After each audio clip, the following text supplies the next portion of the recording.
will be struck as unenforceable. And then the general contractor will have to pay within a reasonable amount of time if they are deemed to be unenforceable. Incorporation by reference clauses. Be aware of what the documents are that you're obligating yourself to, including the project schedules. What will happen is a lot of times I see an AIA contracts being signed and they incorporate the AIA General 201 General Conditions. The AIA, one of the contracts that's actually signed is actually 10, 11, 12 pages. The other one's 100 pages. People don't even know what they're signing. They don't know what they're getting into. And I got to tell you, it takes me hours to read those general conditions. I hate them.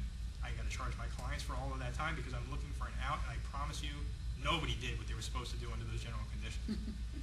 And, you know, it's very onerous. So make sure, just because you're signing a 10-page contract or even a 1-page contract, if it incorporates another document by reference, either one, strike it out, or two, get that document and see what you're actually signing and agreeing to. I gave an example the other day when we were bidding the plumbing for the Southeast 17th Street Causeway. The contract came in, it was 17 pages, and I went through, I read it, I modified it up, and then at almost the end it says, and the master contract and all of these general conditions are incorporated by reference. So I asked for a copy of the master contract. At that time, Amazon.com was only doing books. They weren't doing all the stuff that they're selling now. The contract came in from Amazon.com. The thing was this thick. I said, forget it. I said, we're not bidding this thing. I ain't reading this.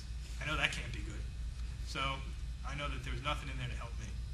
So that we never did that contract. And obviously, I don't know if anybody knows, that whole project wound up becoming a nightmare and being undone and redone. So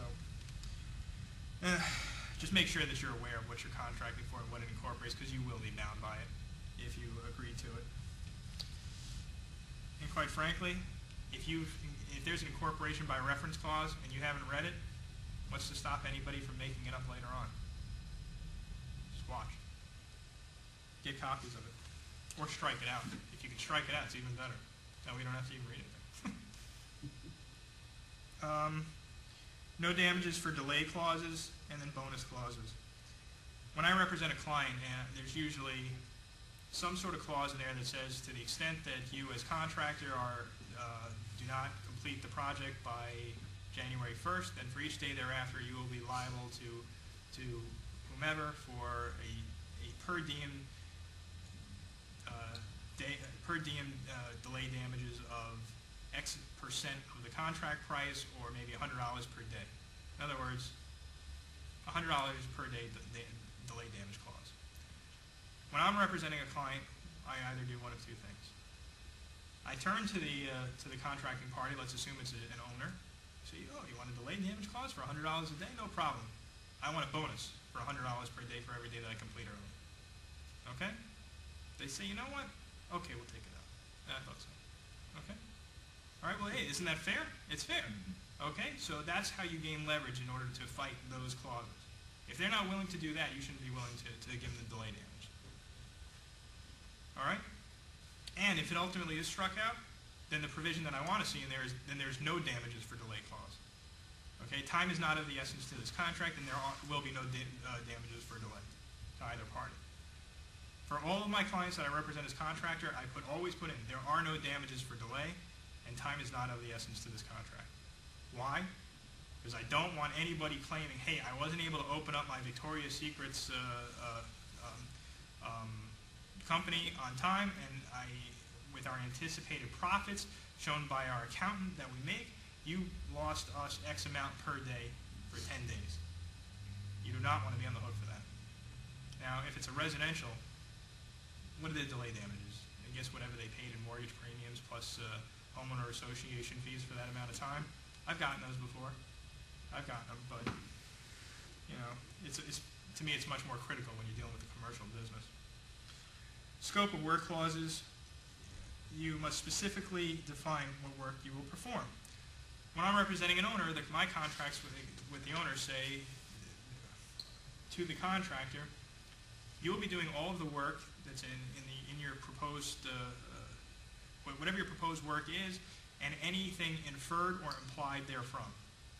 I put that in there because I want to make it as broad as possible. If you see those words inferred or implied, cross them out, because I'm trying to make it, the contractor says, oh, wait a minute, it didn't say anything about trim work there. What do you mean? That was inferred. That was implied. I mean, how are you going to give me a house that doesn't have trim work? You can't expect me to live there. I need trim. Okay? So make sure that you look for exactly whatever the scope of work is. You want to make sure that that's all that you're doing. My clause is actually specifically saying there, unless it's specifically stated in the contract that this is the, unless it's specifically stated otherwise, this is the only work that we will be doing. Words to that effect. That this will be the scope of work, and nothing else should be inferred or implied.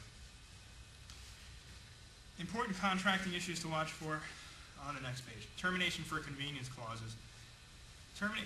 We had a client came in the other day. He's a painting contractor. He says, I got a contract from this condominium association, and the board, they gave me a contract, and I did all of the, wasn't a painting contractor, it was a tile guy.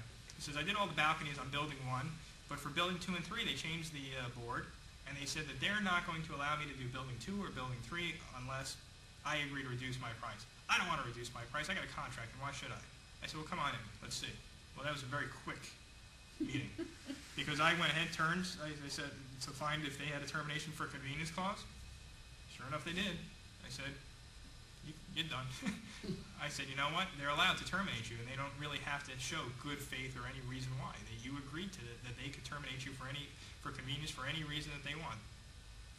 So, watch for those clauses too. If I'm representing the contractor, I take them out. If I'm representing the owner, I put them in. Okay? Termination for convenience clauses. Watch out for those. Change order clauses. Know your change order procedure for additional cost and time. Not only do people submit change orders for costs and for increases and for extras and for additional work, but they also submit them for time. So, for instance, if you have a contract that has a specific critical path that you have to stay and make sure that you're doing everything exactly on time, otherwise you may be confronted with the delay damage. At the end of the day, I had one client who was $1,000 per day. He was the guy that did, real interesting. He was moving sand for the beaches. Taking them out, dredging it up from the ocean, and then bringing it out. Well, every day that he wasn't on time, he got penalized for $1,000 a day.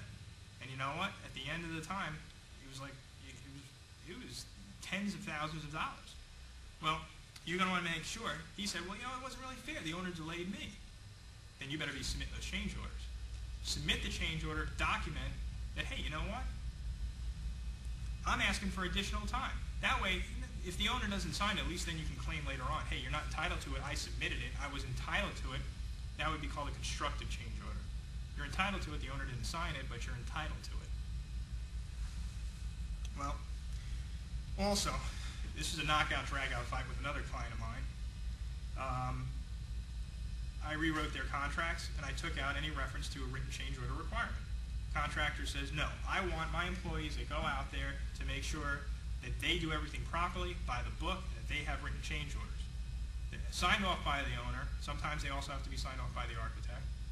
He says, I want them signed off by the owner so that the owner and everybody knows what has been agreed to. Well, I said no. He said yes. I said no. He said yes. Well, he won. He's a client. So we put it in there. 2 months later, I'm laughing at him. Why? Because what happened? One of his employees went out, did all of this extra work, never got anything signed, and the owner says, oh, I didn't authorize that. He goes, can I claim anything for it? I said, what's your contract say? I said, I guess there are exceptions to the written change order requirement. I've written a whole article. It's on our website, theconstructionlawyers.com. We got a bunch of articles. There are about 7 different exceptions, like building departments requiring you to make changes that weren't anticipated or unforeseen conditions that were not contracted for, but they're very limited. The most usual exception to the written change order requirement, let's assume that your contract does require written change orders. If the owner pays any of them, even though they weren't signed, then that may be deemed a waiver of the written change order requirement.